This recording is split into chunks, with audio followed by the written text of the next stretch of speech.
ہمارے مسلمان لوگوں کے ذہنوں میں یہ بات ہوتی ہے کہ زکوٰۃ صرف اس پہ ہے جس کے پاس سونا یا چاندی ہے، حالانکہ ایسا مسئلہ نہیں ہے۔ سونا چاندی نبی پاک علیہ الصلوۃ والسلام کے دور میں باقاعدہ کرنسی کے طور پر یہ چیزیں استعمال ہوتی تھیں، سلور اینڈ گولڈ۔ آج بھی کرنسی کی جو ماں ہے اور ہڈن جو ایسٹس ہیں وہ سونا اور چاندی ہے، لیکن ایک بندے کے پاس اگر اربوں روپیہ ہے اور اس کے اوپر سال بھی گزر گیا ہے، سونا اس کے پاس ہے ہی کوئی نہیں، تو اب کیا کرے گا؟ اب اس کے اوپر زکوٰۃ بنتی ہے۔ لہذا پہلا یہ اصول ذہن میں رکھیں، اگر کسی کے پاس سونا چاندی نہیں بھی ہے لیکن باقی جو مال ہیں ضروریات زندگی کے علاوہ ہیں اور اتنی مالیت تک پہنچتے ہیں جتنی مالیت کا سونا چاندی اسلام نے کہا ہے، تو پھر اس کو زکوٰۃ دینی پڑے گی۔ یہ بات کلیئر ہو گئی نا؟ سونا چاندی ہونا زکوٰۃ کے فرض ہونے کے لیے لازم نہیں ہے۔ ہاں کسی کے پاس ہے تو ایک اچھی چیز ہے، یہاں سے چیز چل پڑی ہے۔ اب اگر سونے کو آپ دیکھیں تو سونے کا ریٹ 3 لاکھ کے قریب ہے اور جو چاندی ہے وہ 3,000 کے قریب ہے، تو سونا 7.5 تولے ہے، پیسے کتنے بنے؟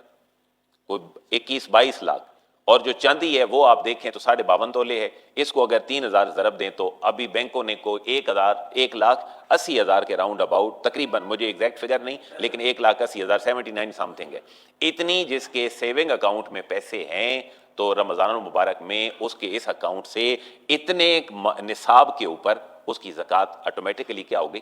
ڈیڈکٹ ہوگی۔ تو سونے اور چاندی کے اندر ڈیفرنس ہے، سونا بن رہا ہے 21-22 لاکھ اور چاندی بن رہی ہے صرف 2 لاکھ، میکسیمم 1.25 لاکھ روپے۔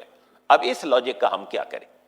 اس کے بارے میں ایک بات یہ ذہن میں رکھیں، حضور کے دور میں بھی سونے چاندی میں فرق تھا لیکن اتنا نہیں تھا جتنا آج کے دور میں ہو گیا، اور پتہ نہیں آگے اور کرنسی اور معیشت کیسے ممالک کی جائے گی، ترقی ہوگی، ممکن ہے کہیں سونا ایسے ہو جائے کسی بھی وقت میں آ کر جیسے عام کوئی سستی سی چیز ہوتی ہے، کوئی اور چیز مہنگی ہو جائے، حالات بدلتے رہتے ہیں نا۔ سونا چاندی حضور کے زمانے میں بھی ڈیفرنس تھا لیکن آج وہ ڈیفرنس کیا ہو گیا؟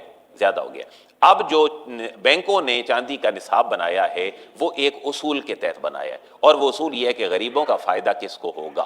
اگر کوئی سونے کے اعتبار سے صاحب نصاب ہوگا تو غریب زیادہ فائدہ اٹھا سکیں گے، یا چاندی کے اعتبار سے کوئی نصاب والا ہوگا تو غریب زیادہ فائدہ اٹھا سکیں گے۔ کس میں زیادہ فائدہ اٹھائیں گے؟